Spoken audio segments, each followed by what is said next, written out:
because loads of institutions that teach people to be designers and teach people to be problem solvers, they focus on that and they don't really go into the entrepreneurial side of it, right? And that was something that I really took for granted. And, it was, we had to learn as we were going, right? We had to learn on the job, and we had to make a lot of mistakes, right? Get our hands dirty and then see how we can improve from that.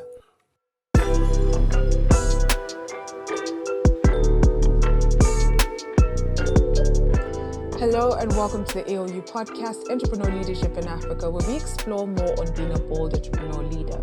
I'm your host, Savannah Olo, and today I have with me Uchechukwu Onyeka. Uche, in short, in his own words, is a user experience designer with a knack for making solutions and designing pleasurable products. He also happens to be a student at AOU Rwanda.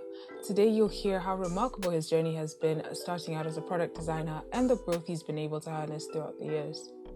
What do you think it takes to be an entrepreneur leader, AOU student, and product designer all in the same day? Do you know what you need to know your way around user experience? How can you leverage this to make a successful venture? This and more to come. I bet you want to know more. Well, stay tuned and know it all. Join us as we uncover a whole new world from our diverse community of entrepreneur leaders. Ladies and gentlemen, join me in welcoming Uchechukwu Onyeka. So Uche, thank you so much for being with us today on the AOU podcast, taking time out of your schedule to sort of just share your story with us today. The pleasure's all mine. Thank you for having me. You guys are doing amazing. All right. So I decided to kick off this episode with a small icebreaker. And the question is, what is your favorite pastime that you missed the most during the pandemic? That's a good one. I think... well, not really a pastime, but then something I'd really just, like to do once in a while is that I definitely miss right now is definitely travel, right? Spending some time by yourself, away from technology, away from work, somewhere on the lake with your legs in the sand, and just like taking in the fresh air and trying to catch the sunset. It's not something we get to do all the time here in Kigali because we don't have a lot of lakes, but when we do get to travel, it's really amazing. It's really refreshing, right? To just unplug. And it's definitely something that we haven't gotten to do in a while. So I really do miss that. Right. So given an opportunity, where would you go? Probably Zanzibar if I could, because it's really pretty. And yeah. All right, great. So getting straight into the episode, when did you first notice that entrepreneurship is a path that you'd be embracing? I think when I first noticed that was definitely in 2017 when I came to LU, right? When I got here, I really wasn't sure about what path or what I wanted to study or what I wanted to do with my life, right? And coming from, it has a lot to do with my experience as a Nigerian, and it has a lot to do with my background, in my family, right? There was this bias that, being a businessman or being an entrepreneurial person was just something that it was a guaranteed path to success, right? If I could put it that way, right? And it was just interesting, right? It was something that I definitely had to try. And it was majorly a learning experience for me. And when I got here, right, it definitely gave the platform to, dabble into whatever, right? And get your hands dirty and take a lot of experiments with entrepreneurship ideas, right? And that's when I took it up. All right, great. So maybe you could tell the audience that are listening today about your entrepreneurial journey. Where did you start? What did you dabble in? And how is it going now? Yeah. Like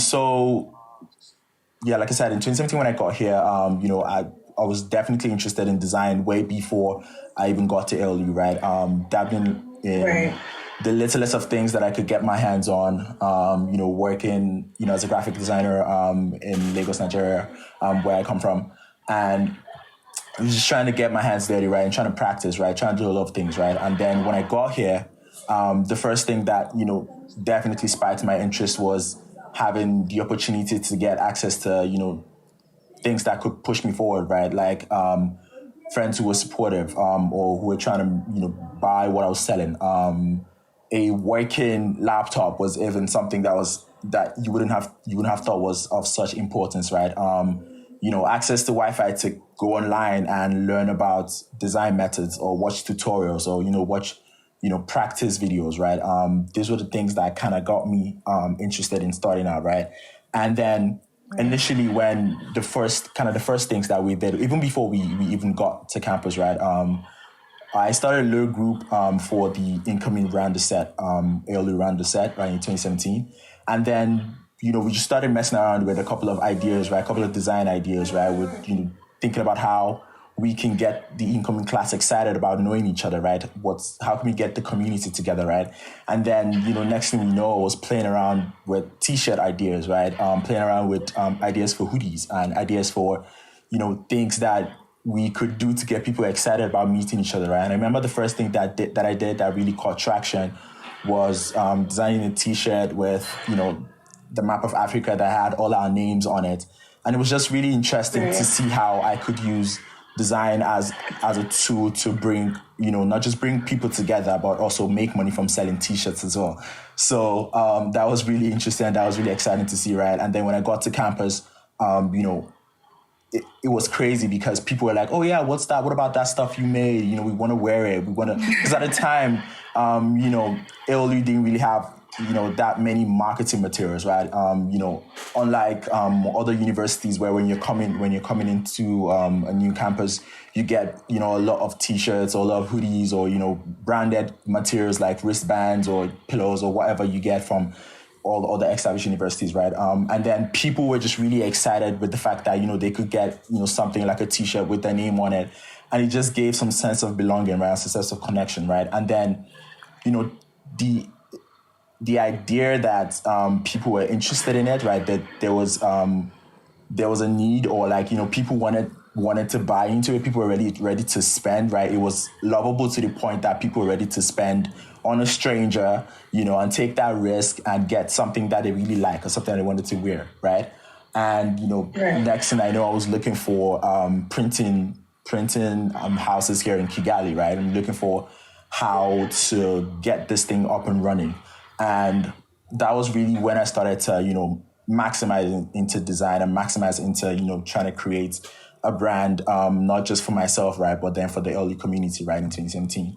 And then another thing that really boosted that was in the SVP sessions that we were having, right? And, it was really encouraging to, start thinking about how we can make, business moves and how we can make entrepreneurial moves and how we can start taking our ideas from just ideas, but also making money and creating impact with them. And then, I remember Miss Carmen, she was the head of SVP at the time, right? She was really inspiring with her stories, right? And it was just really interesting to start thinking about how to get a business running or how to get a company running. And at the time, there were other people who surprisingly were also thinking about creating early merchandise, right? It spans from things from like cups to wristbands to t-shirts and jackets and hoodies and whatever really we could do to, slap the ALU logo on it and slap our names on it. And, it was just something that felt personal, right? And we could wear them out in the streets of Kigali and use the hashtag and, take Instagram photos. And, it was just something that gave people joy, right? And then that's how we started Creative Hand. And Creative Hand was like the company that we started in 2017, right? It was a really inspiring learning journey, right? Because we got to, there was a lot that we didn't take into account, right, at the start, right? And then it was just something that we were doing for fun and we were making money off it as well.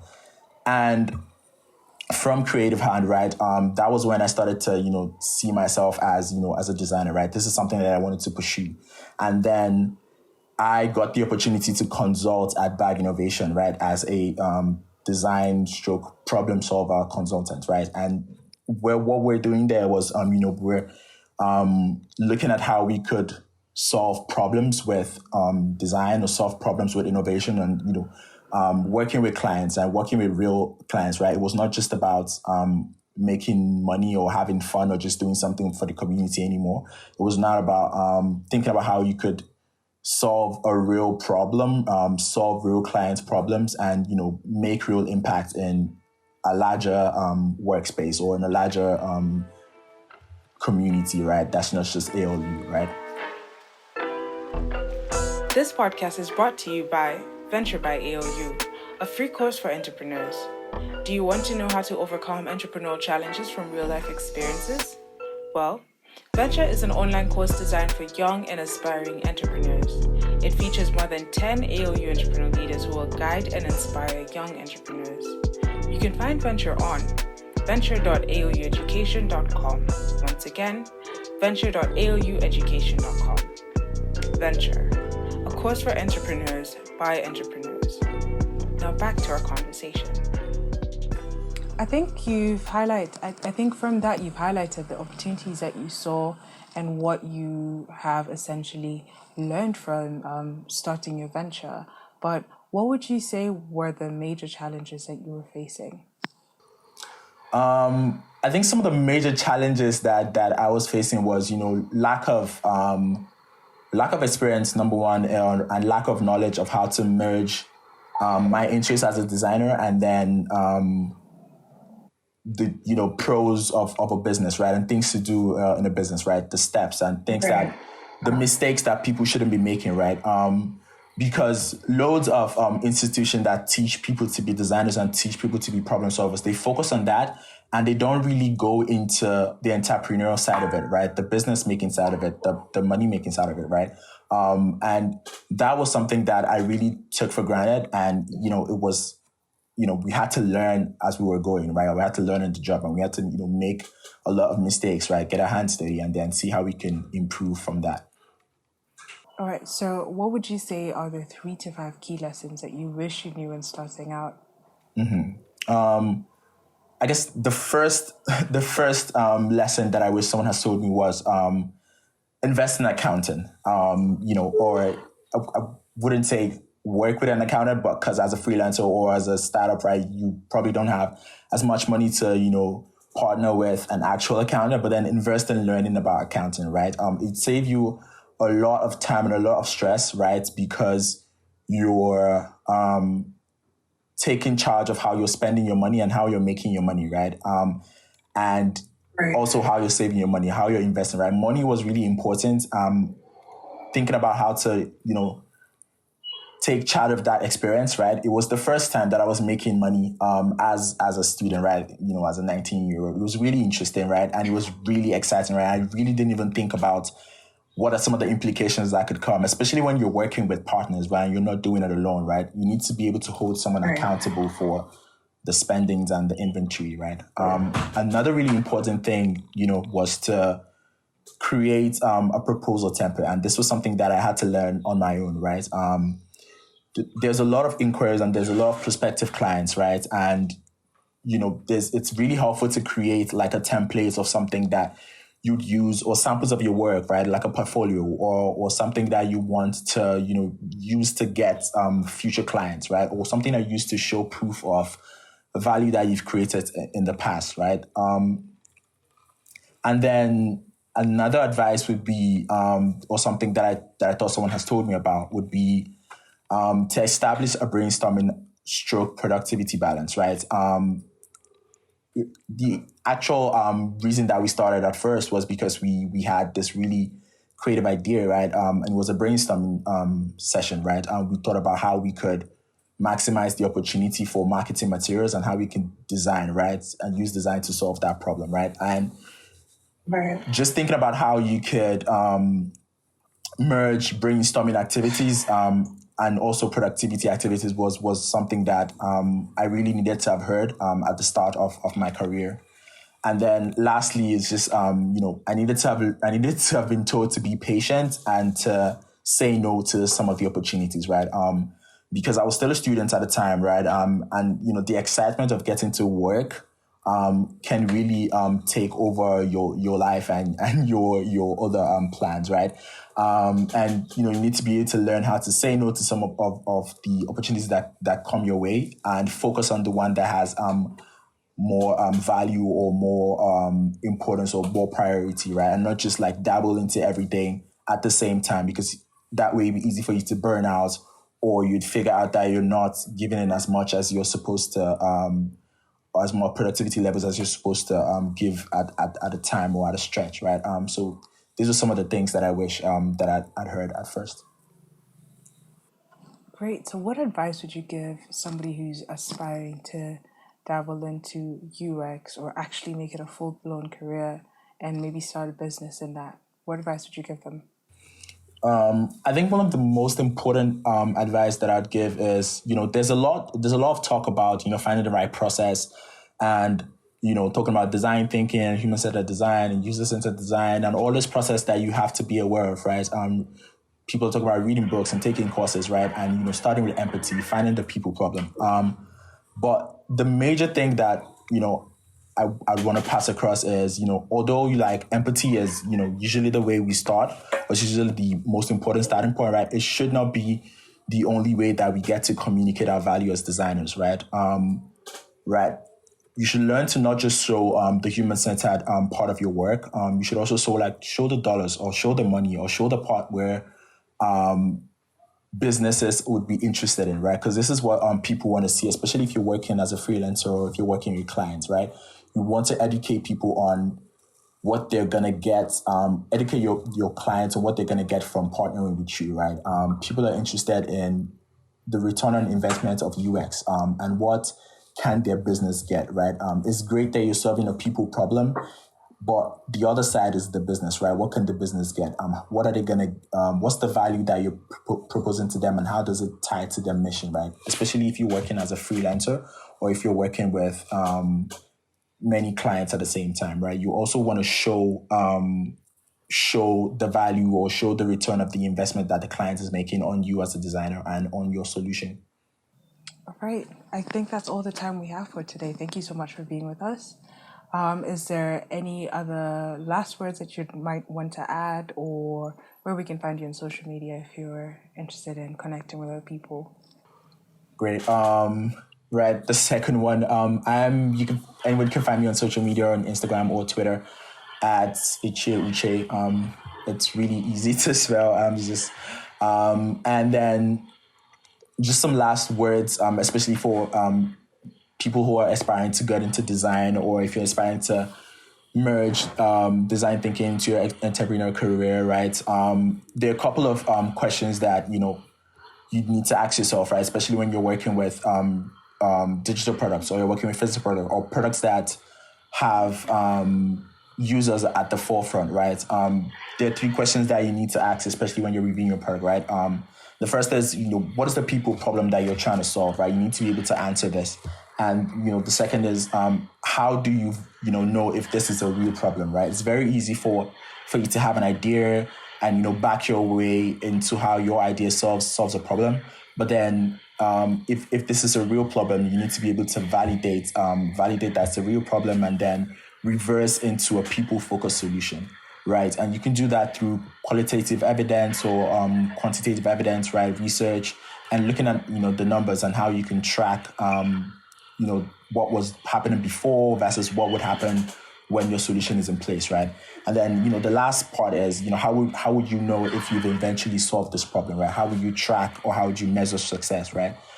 This could be in terms of value or impact or money or, however your business is tracking success, right? And these 3 questions are things that you have to remember if you're coming out as a designer or trying to use design thinking to infuse a solution as an entrepreneur. Great. Thank you so much for that. I think that's all the time we have for today. We hope to have you on the podcast again or even just interact outside of this platform. Definitely hoping to be on the podcast again and have more time to go into more details. Thank you again, Savannah. It was nice chatting with you. And that was Uche with his aspirations to be in Zanzibar as he navigates the UX design world to better the interaction between humans and tech. We do hope you caught a few gems here and there. Personally, I learned it takes a great support system and a great helping of seizing opportunities head on. Thank you so much for listening to today's episode. You can find us on Spotify, Anchor, and Apple Podcasts for exclusive access to all the gems of knowledge we drop here. Remember to subscribe to this podcast on your preferred platform. This is the AOU podcast, Entrepreneur Leadership in Africa. Real stories, real experiences.